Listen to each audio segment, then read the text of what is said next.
క్లాస్లో ఉన్నప్పుడు ఎప్పుడైనా ఆన్సర్ చెప్తాడు, కానీ ఎగ్జామ్లో రాసేవాడే టాపర్ అవుతాడు.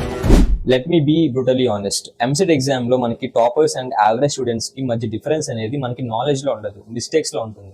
అండ్ ఈ వీడియోలో చెప్పేది most dangerous mistake and thousands off ranks ని డిస్ట్రాయ్ చేస్తుంది.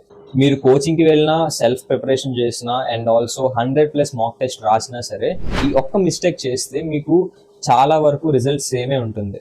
That's why in this video I'm not giving any tips. నేను ఏంటంటే I'm only going to say about a rank killer pattern. Biggest EAMCET mistake ఏంటంటే trying to prove yourself in the exam. మీరు paper open చేస్తారు, tough questions కనిపిస్తాయి, immediate గా attack చేస్తారు. ఎందుకంటే నేను సాల్వ్ చేయగలను అని మీకు ప్రూవ్ చేయాలనిపిస్తుంది అక్కడ. But exam is not a place to prove your intelligence, it is a place to maximise your marks. So let's break this logically. EAMCET paper structure ఇలా ఉంటుంది. ఈజీ క్వశ్చన్స్ మార్క్స్ గెయిన్ చేయడానికి, medium type of questions మీకు ఏంటంటే filtering చేయడానికి మీ అందరినీ కూడా, and next tough questions ఏంటంటే rank separation కి. మీరే ఆలోచించండి ఒకసారి, మీరు ఒక హార్డ్ క్వశ్చన్ కి అప్రాక్సిమేట్ గా 3 to 4 minutes స్పెండ్ చేస్తున్నారంటే దాని అర్థం ఏంటి, మీరు ఒక 3 ఈజీ క్వశ్చన్స్ వదిలేసినట్లే కదా.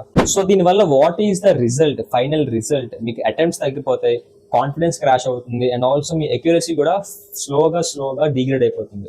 మీకు టాపర్స్ ఏం చేస్తారో తెలుసా, దే డోంట్ చేస్ for the questions, they hunt for the marks. వాళ్ళ మైండ్ సెట్ సింపులే, బికాస్ ఫస్ట్ వాళ్ళు ఈజియెస్ట్ క్వశ్చన్స్ ని అటాక్ చేస్తారు, ఎందుకంటే మార్క్స్ బూస్ట్ చేసుకోవాలి కాబట్టి. హార్డ్ క్వశ్చన్స్ ఎలాంటి గిల్ట్ లేకుండా స్కిప్ చేస్తారు, బికాస్ టైం సేవ్ చేసుకోవాలి కాబట్టి. అండ్ నెక్స్ట్ ఏంటంటే ఎలాంటి ఈగో లేకుండా ఎగ్జామ్ రాస్తారు, సో దట్ మార్క్స్ లూజ్ చేసుకోవాలి కాబట్టి. Remember this line, hard questions ని స్కిప్ చేయడం అనేది ఒక స్కిల్, నాట్ ఎ వీక్నెస్.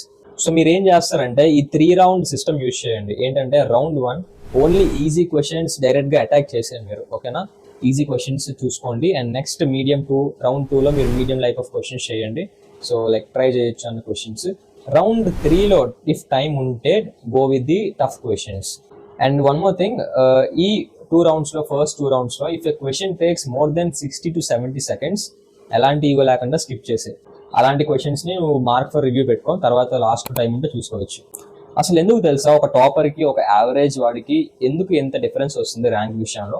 ఈ టాపర్ ఏం చేస్తాడంటే మార్క్స్ ఎలా లూజ్ చేసుకోకూడదు అని ఆలోచిస్తాడు, బట్ వీడు ఏం చేస్తాడంటే మార్క్స్ ఎలా తెచ్చుకోవాలని చెప్పేసి రఫ్ గా అటెంప్ట్ చేస్తాడు. సో మీరు ఈ మిస్టేక్ ని అవాయిడ్ చేస్తే మీరు మార్క్స్ లూజ్ చేసుకోవడమే కాదు, మీ ర్యాంక్ కూడా కొంచెం బూస్ట్ అవుతుంది. నెక్స్ట్ వీడియోలో I will show you the exact attempt strategy to maximise your marks. So ఇలాంటి మరిన్ని ఎంసెట్ రిలేటెడ్ అప్డేట్స్ కావాలంటే ఛానల్ ఇప్పుడే సబ్స్క్రైబ్ చేసుకో, అండ్ లైక్ కూడా చేయి వీడియోని, మీ ఫ్రెండ్స్ కూడా షేర్ చేయి, వాళ్ళకి కూడా యూజ్ అవ్వాలి కదా. అండ్ మీకు తెలిసింది ఆల్రెడీ మన ఛానల్లో ఎంసెట్ మీద చాలా వీడియోస్ చేసాము, చీట్ కోడ్స్ అని, అండ్ ఆల్సో మనకు ప్లేలిస్ట్ కూడా ఉంది ఎంసెట్ మీద. సో అది మీరు చూడండి ఒకసారి, మీకు ఒక ఐడియా వస్తుంది. సో మీకు తెలుస్తుంది లైక్ మన ఛానల్లో ఎలాంటి వాల్యూ ప్రొవైడ్ చేస్తున్నాం అని చెప్పేసి. దాన్ని బట్టి you can decide whether to follow or not. And మీకు ఎలాంటి డౌట్స్ ఉన్నా సరే let me know in the comment section. And next ఏమైనా వీడియోస్ చేయాలనుకుంటే, మీకు ఏమైనా చేయాలనిపిస్తే నా ద్వారా, let me know in the comment section. So see you in the next video. Thank you.